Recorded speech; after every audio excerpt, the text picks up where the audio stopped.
Hello guys, welcome back to my YouTube channel Shampa কিচেনের তরফ থেকে তোমাদেরকে অনেক অনেক স্বাগত। তো আজকের রেসিপিটা হচ্ছে সোয়াবিনের কষা। তো কীভাবে বানাবো তো চলো দেখাই। তো সোয়াবিনটা আমি আগের থেকে গরম জলে ভিজিয়ে রেখেছি। তো এই সোয়াবিনের মধ্যে আমি দিব আলু, সামান্য লবণ, হলুদ গুঁড়ো,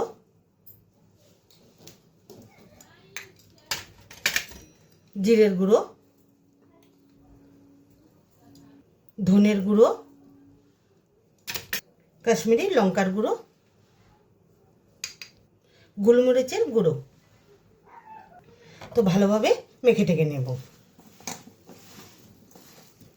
তো মেখে রেখেছি। তো শেষে দিয়ে দিব টক দই।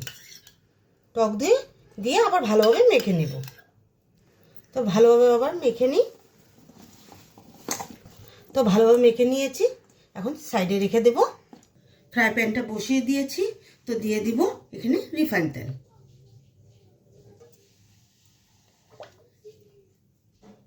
তেলটা গরম হয়ে গেছে। তো এখানে পেঁয়াজ কুচি দিয়ে দিব।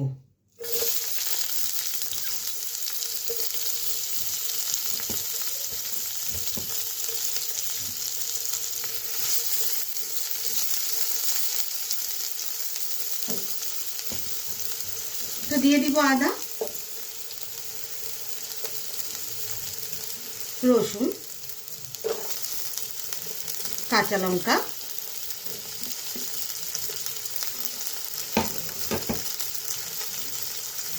আর দিয়ে দিব কাজু বাদাম দিয়ে ভালোভাবে ভেজে নেব।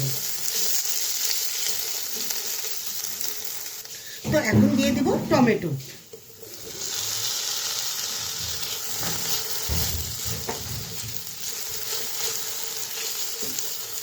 তো সব মশলাগুলো ভাজা ভাজা হয়ে গেছে।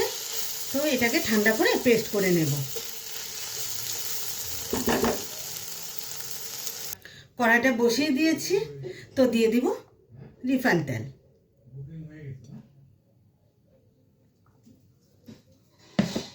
আর দিয়ে দেব ঘি।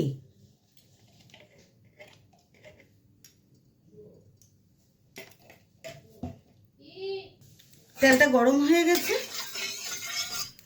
তো দিয়ে দিব শুকনো লঙ্কা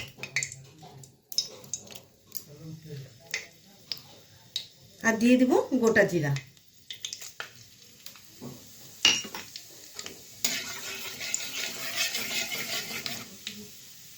ফোড়নটা হয়ে গেছে। তো মেখে রেখেছি সয়াবিন আর আলুটা দিয়ে দিব।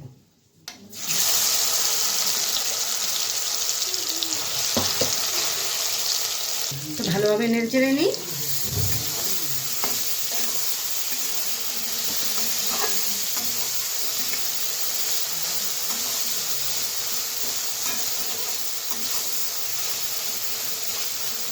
তো কিছুক্ষণ সময়ের জন্য ঢেকে রাখবো। ঢাকনাটা উঠিয়ে নিই।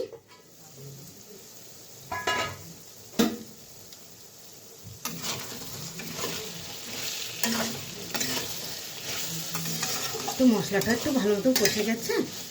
তো এখন দিয়ে যে পেস্ট করে রেখেছি মশলাটা দিয়ে দিব।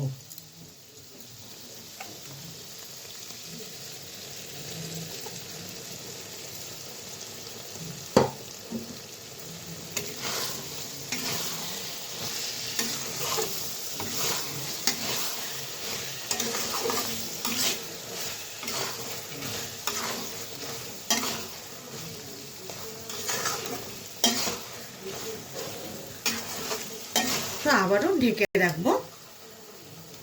তো ঢাকনাটা উঠিয়ে দিই। তো দিয়ে দিব, আগে তো অল্প লবণ দিয়েছি। তো এখন অল্প পরিমাণে লবণ দিয়ে দিব।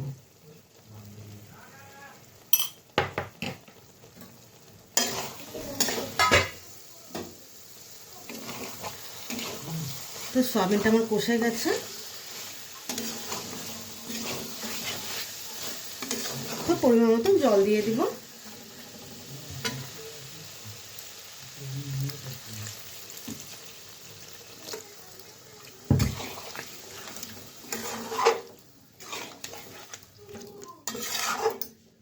তো এখন দিয়ে দিব গরম মশলা, শাহি গরম মশলা আর ধনে পাতা দিয়ে নামিয়ে নেব।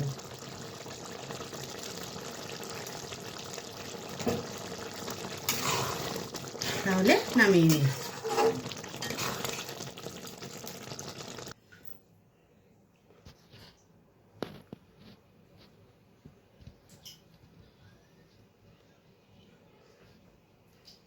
এই রেসিপিটা কেমন লেগেছে অবশ্যই কিন্তু কমেন্টে জানাবে, আর লাইক শেয়ার অ্যান্ড সাবস্ক্রাইব করতে একদম ভুলবেন না। বাই।